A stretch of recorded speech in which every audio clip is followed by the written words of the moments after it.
back to talking about Tata Motors because the pre-opening rates are going to be settling in right now, and let's see how Tata Motors is going to react because there's this demerger of the passenger vehicle and the commercial vehicle business that has happened. So there you have it, 10% higher on that stock.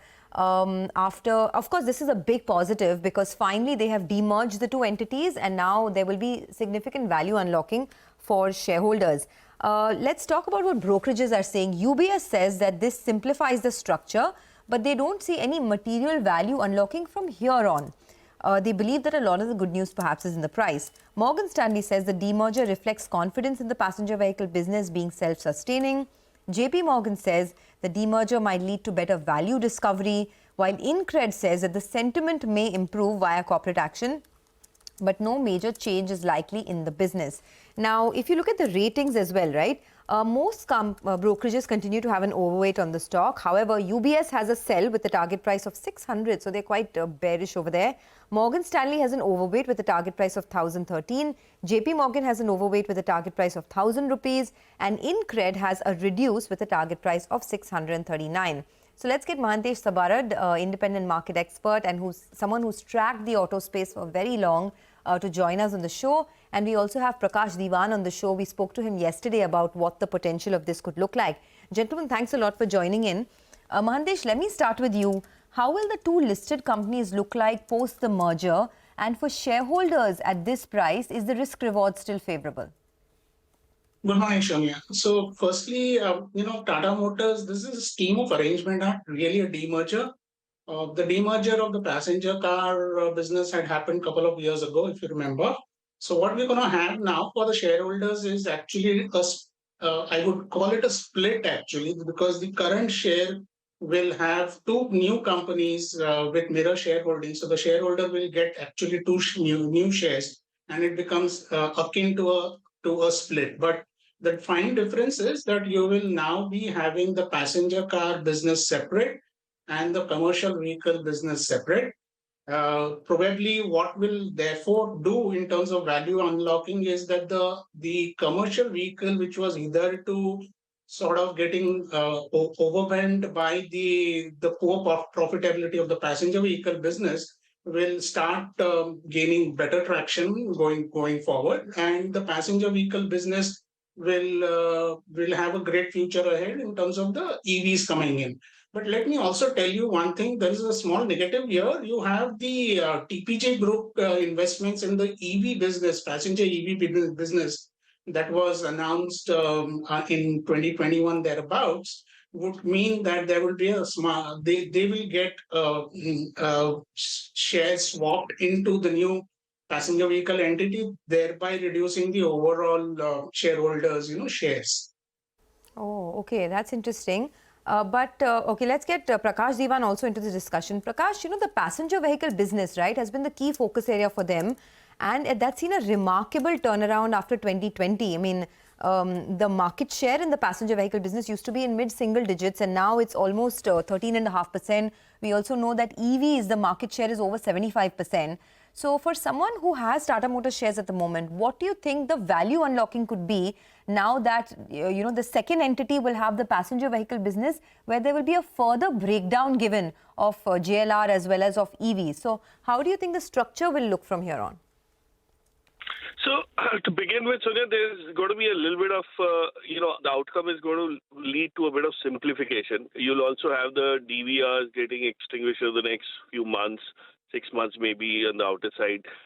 And that kind of gets out of the way. So a lot of ownership that hasn't translated into the underlying stock and continues to rest in the DVR will kind of see ownership come into the underlying businesses. And to answer your question on the split between the PV and the CV, right now the CV part contributes about 18% to the revenue, not necessarily the profitability, but this will mean that eventually the passenger vehicle business could almost be valued at what the current Tata Motors stock price is, and you would get the CV business in addition to that. It's very similar to some of the splits that we've seen in the recent past, where Reliance gave out the Geo shares in equal quantity, and how value unlocking has happened. So I would believe, and remember, there are, as you rightly said, there are very different multiples that both these businesses will attract. The precedent is from Daimler. Daimler did this in 21, and just to give you anecdotal data, 2022 they were valued at 80 billion euro. Today it's at about 145, just 2 years after effective demerger between the truck and passenger car business. So this will definitely unlock value, but it will take some time. It's not something which is going to happen next quarter. Right now, the key steps will be deleveraging of the balance sheet, and I think the company is confident of doing that, and hence doesn't want the JLR debt to sit in any of the, become an overhang in any of the businesses, especially the CV business. So this will be carried the way it has to be carried by the PV business, and that too is at a very minuscule level since it's been coming down gradually. Okay, all right, Prakash noted that. Hi, Mahantesh. Good morning and good to see you. Nigel on this side. Do you think this is a step in maybe listing one of the other two businesses, maybe the JLR business or the EV business? So this is like a makeshift arrangement, and then at some point of time you'll see this happening. That's my first part. And the second part is on the JLR business, I think looking at most brokerages, they're giving it a value of close to 2.5 times EV upon EBITDA. That's not cheap, if I compare it with the global peers. Will it get a higher multiple? Good morning, Nigel. So firstly, on the JLR, whether it will be a precursor to eventual JLR listing, my belief is no, because you already now have a sort of direct link to JLR with the passenger vehicle business listing as a separate entity. So that's number one. Number two, as far as JLR receiving a low multiple is simply because the growth potential for JLR may be great in the luxury vehicle segment, but the EVs, the electric vehicle companies across the globe are really eating into the luxury car market, and where JLR is quite frankly a little underprepared. Therefore, you would see perhaps the lower multiple, and over and above that, you also see that JLR has to do a lot of catch up in terms of R&D spends to get its product portfolio right, particularly on the EV side now going forward. And that spends being very large will mean that the debt overhang will continue to remain. While the company is guiding that they will soon be debt free this year or so, or 12 months down the line, but from a cyclical perspective, they will still have to take on more debt on the JLR side. And let's not forget, as far as the EV is concerned, when the JV was formed or a separate company was formed with TPG Rise investing in it, they talked of a total investments of $2 billion.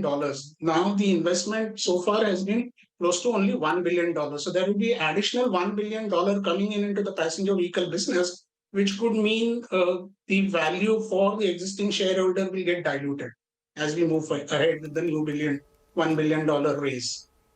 Oh, okay. All right. Got that. I wanted to press on that TPG point, but it's an interesting one, but we are completely out of time, so maybe we'll have you back on. But Mahantesh, great to see you back on the air here. Thank you very much for joining us. Appreciate it. Prakash, thank you very much as always for being here with that perspective. This